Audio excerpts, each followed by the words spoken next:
Welcome back. It's a new year, and we are excited to start our coaches show back. Joining me for our first guest of the year is going to be our head men's and women's soccer coach, Tom Cosgrave. Coach, thanks for joining me. Thanks for having me. And Coach, we'll start with the guys. They've played a couple of games. Obviously, you're off to a real hot start, and you've gone 2-0, and you've only given up one goal in 180 minutes of play. You've beaten Northwest 4-1, and then Jefferson College, I believe that one was 2-0. 2-0, yeah. So a 6-1 scoring over your first two matches, but your thoughts overall on what you've seen out of the guys so far? Yeah, I've been very impressed, very pleased with how the guys have performed. We've used a lot of players over the first two games. We've used, I think, 25 players in both of the games so far. The squad is really deep this year, which is good to see. We've had a lot of different goal scorers, and the boys are starting to click, so we're excited to see what the season's how it's going to pan out. And Coach, obviously, you look at these, and when people look at the stats, they're going to look and see 6 goals, and you've had 5 different goal scorers. I know talking with you before the season, you were really excited about the fact that you felt really deep and that you're going to have a lot of guys who were going to be able to chip in goals. Alvaro De La Torre has been the only one who's scored multiple goals for you. He's also gotten an assist, and you've seen multiple guys get assists as well, too. That's got to feel good here in the early part of the season. Yeah, we've talked to the boys about, everyone's going to have their own part this year to play, whether it's to play 90 minutes or 15 minutes here and there, and we're just telling them just be ready for that opportunity to come on. And so far, the boys who have come off the bench have done really well. We've rotated the squad a good bit. We're going to continue to do so as well, and hopefully we can keep everybody healthy and everybody chipping in, doing their part. And Coach, you go back and you look at Northwest, 4-1 in that one. It's a great way to start off the season. You get goals from Francisco Miquel, Alvaro De La Torre, Braxton Williams, and Matthew Barone. Barone, a guy who is coming off a knee injury. It's got to feel real good to know that was his first game back. He's able to get a goal, and it was in the 89th minute. Did it really matter in the end? No, but it mattered for him, and it mattered probably for the team and morale as well too. Yeah, we've been really careful managing his minutes. He's a great player. We want to try and get him back, but we want to make sure we've got him for the full season as well. So we've been managing his minutes wisely. I'm just giving him short bursts here and there. And I think he was on the field for maybe 2 or 3 minutes, and he scored a goal straight away against Northwest. So it was nice to see a good little comeback goal after being out for a year. So, and then you look at that game against Jefferson College. Both games have been on the road so far. You went up to Missouri last week, faced a tough squad. I know we were talking right here before we started shooting. A squad pretty much full of all English guys. So anytime you go up against a team where you've got, a mix of internationals and domestic guys, stateside guys, against a team of nothing but internationals, and you come out with a result like that, it feels really good. Yeah, they were a really good team, really tough to break down in the first half. We spoke to the boys about what we needed to do at halftime, and that was one of the things that we said after the game. We were really happy with the response going into the second half. The boys listened to what we said, took it on board, and came out in the first 15 minutes like a completely different team, and ended up getting 2 goals and getting the win. Yeah, you got goals from Alvaro and Brady Peacock as well too. Alvaro getting the assist on that one as well too. So it kind of seems like he's really starting to click and find his space and figure out how he can both get goal scoring opportunities and assist as well too. Yeah, he's looked really sharp in training. I think he enjoys playing with some of the South American flair up front as well that we've got coming in. We can rotate it a few different ways this year, but him and Fran have started to create a really nice partnership up front. Fran got the assist for the goal, really unselfish as well. He could have took it himself, but he laid it off to Alvaro to score. So it was nice to see them two working together, combining. And obviously you don't allow just one goal in 180 minutes of play without some really stellar goalie play as well too. I know Jamie Duran has gotten most of the time, but you've seen Brendan Thomas, your sophomore, who was your backup last year. He's come in and done well as well too. You really talked about in the preseason how well they've played off each other and how they've pushed each other, and I think you're seeing that throughout these early games as well too. Yeah, they've both done really well. I spoke to Brendan about it last week. I said, it's really tough because that's a hard position for us to pick. Jimmy's come in and done really well, but Brendan had a really good spring. So as of now, we've still been given minutes here and there. And tomorrow, I think Brendan's going to get an opportunity to play a little bit more and prove himself and see how he does whenever we play Belhaven tomorrow. And obviously, you got that scrimmage coming up against Belhaven. What are you expecting out of the Blazers? We'll briefly talk about that one, but then we'll talk about the home opener as well too. Yeah, I think this year there's probably one of the strongest squads that they've ever had. They started the season off really strong. Last year they made it to their conference final as well, so it's just going to be a good test for us this week to prepare us for conference play. That was the reason why we scheduled these 2 games this week. We want to see an opposition that we've not seen before or faced before, and somebody that's not in our conference, so that way it'll make a nice challenge for us and hopefully prepare us for conference play next week. So Tuesday on the road up in Jackson, I would say weather permitting, hopefully the weather will hold off, you'll be able to get to that one in. And Friday, again, I would probably say weather permitting, scheduled right now, the home opener, you get to play LSU Alexandria. What do you know about the Generals and what they're bringing in? I know that's an NAI squad. You don't normally see our level playing NAIA squads too terribly much, especially for a home opener, but it'll be nice to finally be able to play at home, I would bet. Yeah, and when we play, like I said, when we play these tough teams, it's just to try and prepare us. Our conference game, there's no easy games now in our conference, so we want to play these 4-year schools to challenge us, especially on the defensive side, and see when we're faced with adversity, how we're going to step up and hopefully deal with it and problem solve on the field and be ready for the conference. So I think it's nice to also see you know the guys are unbeaten in all the scrimmages and everything. That includes like a 1-1 draw with a very game MC squad as well too. I think a match where you said you faced primarily their top best team. Yeah, similar. That's what we tried to do this year with our schedule. When we were playing these 4-year schools, it's not necessarily to get a result, but more so about the performance and try and see how we do against some of these 4-year schools. And then obviously it's good as well to showcase some of our boys to those 4-year schools, ready for whenever they move on to the next level. Right. So now we'll transition. We'll transition over to the girls. They had their season opener this past Friday. You went over to East Central. Got a tie in that one, 1-1. I don't think you would necessarily say it was disappointing. Maybe disappointing in the fact that you gave up that tying goal late. But your thoughts overall on what you saw out of the girls and what was officially their season opener? Yeah, I spoke to him after the game. I said, don't be disappointed about the performance, be disappointed about the result. They were a little upset, but I thought we played well for the majority of the game. Just had a little lapse in concentration for their goal at the end, but it was tough conditions with the rain hammering down on us for 90 minutes, and I thought we did well. And I think on a different day, if we would have took our chances, the game would have been a different story, the result. And I think you looked over the stats. You had 14 shots, 8 of those on goal. You got a goal. Siobhan Scott, 57th minute, an assist from Emmy Cook. That's got to feel good when you see 2 of your sophomore leaders, really stepping up and getting you on the board first. And really in a match where, it looked like it may have been heading for a nothing draw just with the conditions and things you mentioned. But to know you were able to get out there and kind of get that lead early, even though you gave up that equalizer late, it had to feel good at that point.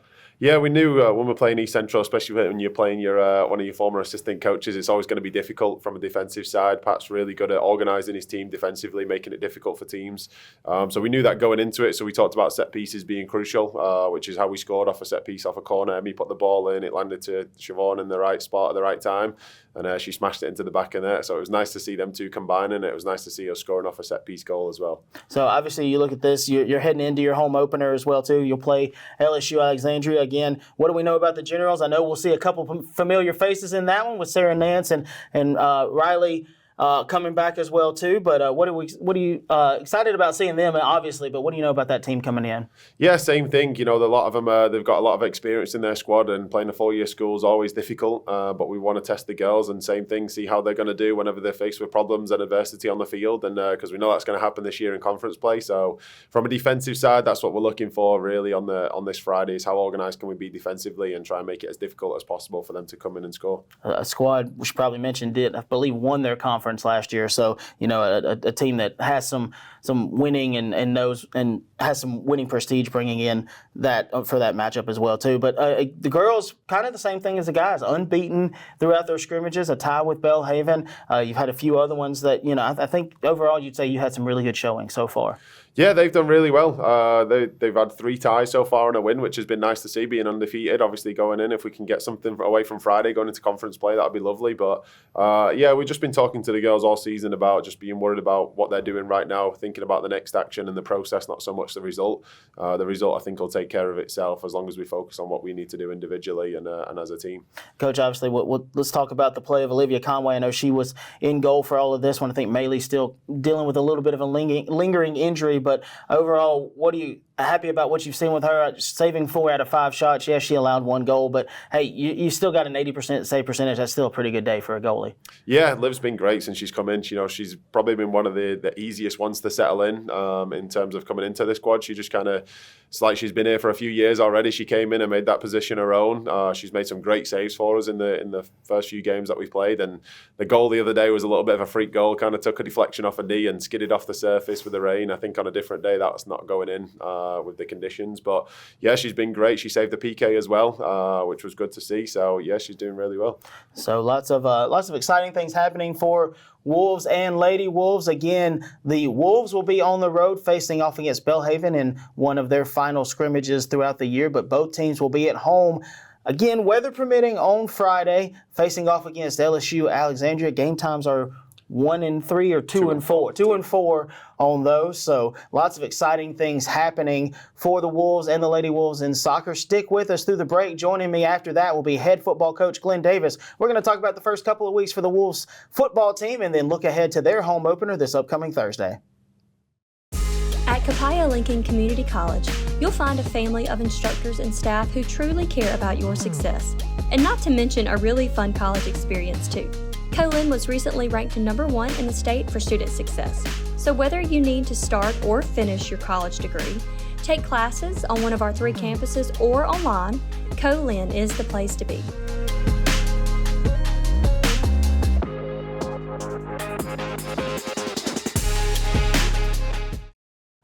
Welcome back in. Thanks for sticking with us through the break. And as promised, joining me now is our head football coach, Glenn Davis. Coach, thanks for joining me. Appreciate it. Thanks for having me. And Coach, obviously, first couple of weeks, you've had 1 loss, you've had 1 win. You started off the season with a big win on the road at Coahoma in a game that had a 2-hour weather delay. There was a power outage in that one as well, too, 47-0. And then last week you went on the road again, took a tough loss, 15-13 to Holmes. And, maybe despite some poor play throughout that game, and maybe on both sides of the ball, a little undisciplined as well, too. Still had chances to win that one. But your thoughts overall on what you've seen out of your team in these first couple of weeks?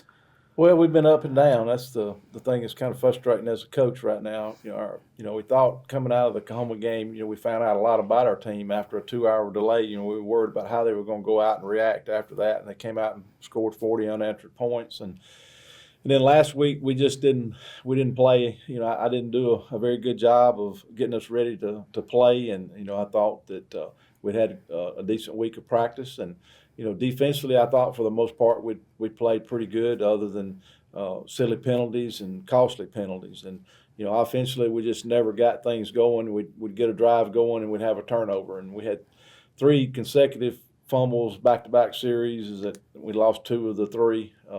That all contributed to how we played, I guess. And the special teams, we didn't, we kind of let ourselves down. We gave up points, 2 points on a safety, and had a penalty on a punt team. Just stuff that we just hadn't done, and it's just one of those nights that we didn't play our best. And I think we're a much better football team. I think we're a better football team than Holmes, but we just didn't win it on the scoreboard. Right, and I think you would say the good thing as a coach, you look at it and the mistakes that you made, they're all correctable things. They're not things that, are just season enders or anything like that. They're things that, those are learning moments you can take and teach those guys from that. I mean, that's exactly what I told them after the game. Everything was fixable, and, we've got to make sure how we prepare this week to make sure that, it doesn't affect us 2 weeks in a row. And because it was I think they were pretty humbled after the Holmes game about how they played and how we didn't play, and but like I say, everything was fixable. Right, and Coach, you mentioned it. Defense played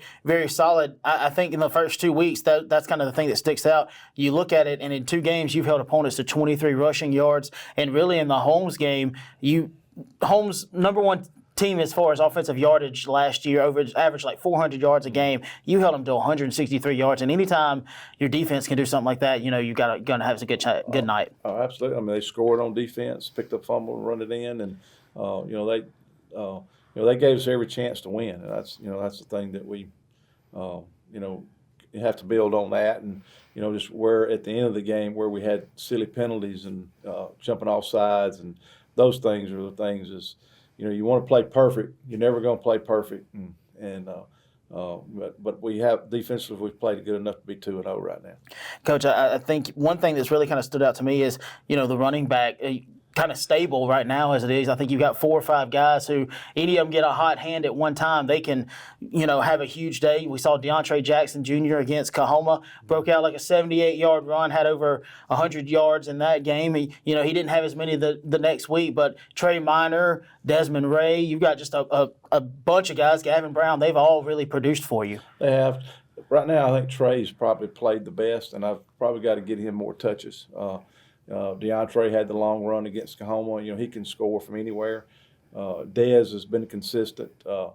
Gavin is still learning and, has to, keep, get game reps and that kind of stuff. It's just hard to play four guys. And, it's get them the number of reps that you want to get them. And but the biggest thing is, like I say, getting Trey more reps, and then the other guys, when they're in there, hopefully keep them producing like they have been.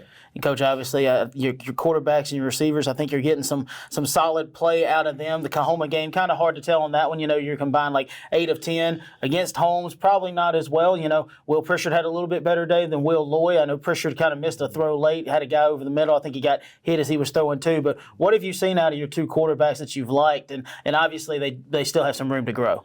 Well, the big thing about quarterbacks, they get a lot of credit when you do well, and they get a lot of credit when you do bad. And there's things that we have to be more consistent with offensively. We've got to be more consistent up front in pass protection, staying on blocks. Got to be more consistent at receiver, running the correct routes at the right depths.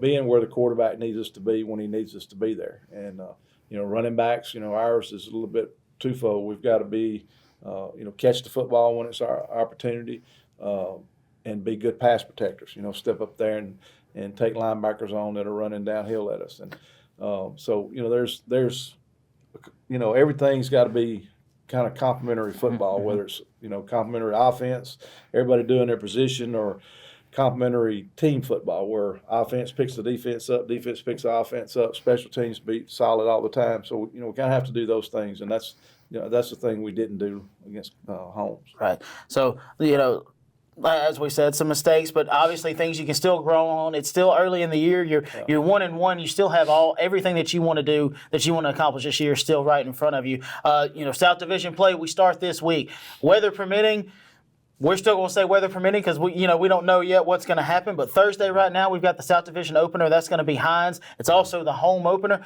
What are you expecting out of that bunch when they come to Wesson? Well, they're kind of searching for an identity on offense, and defensively they're playing really hard. Special teams, they're solid, and it'll be a hard-fought game. Defensively they're going to be really physical, and offensively they're trying to. I think they've kind of figured out what direction they're going to go in offensively now. They're going to kind of be a quarterback run offense, and and with a lot of reads, off of runs and that kind of stuff. So, we'll find out, what they're going to do more and more of as our game goes on about, how they are right now. But, it'll be a, really competitive game, and they'll come in here and play extremely hard. They did last year when we played them there. All right, a game last year, you go over there, final game of the regular season, you win that one 13-0. That just shows you how a great quality defense and a defensive coordinator you're very familiar with, and a defensive scheme that familiar with too. But Hines is always going to show up, and they're always going to be ready to play. Yeah, they're big, and they're big and athletic on defense, and that's they're right now they're hanging their hat on it, and everybody has scored points off their offense, and hopefully we can continue to do that as well. Defensively, they haven't given up as much, and I think East Mississippi scored on a interception and on a punt return, and may have had another play in special teams, and then I think the same thing happened with Itawamba. So we've got to make sure that we keep doing the same things, create the things that they've given other people, and then at the same time us play better as a unit. All right, Coach. Well, thanks for joining me. We'll look forward to talking to you next week. Hopefully, we'll have a game to have talked about as well, too. If not, we'll preview the next one up. That'll wrap up this week's edition of the Coaches Show. Again, as a reminder, right now, weather permitting is what we're going to say. Thursday, the Wolves football team will host Hines Eagles in the home opener, 6:30 kickoff in Stone Stadium. If that game changes, we'll let you know on all of our social media channels. But Friday, we'll also have men's and women's soccer for their home opener, hosting LSU Alexandria, the Generals kicking off against the Lady Wolves and Wolves at 2 and 4 respectively here in Stone Stadium. I'm Kevin Kaiser, Sports Information Coordinator here at Co-Lin. Thanks for tuning in, and we'll talk to you next week.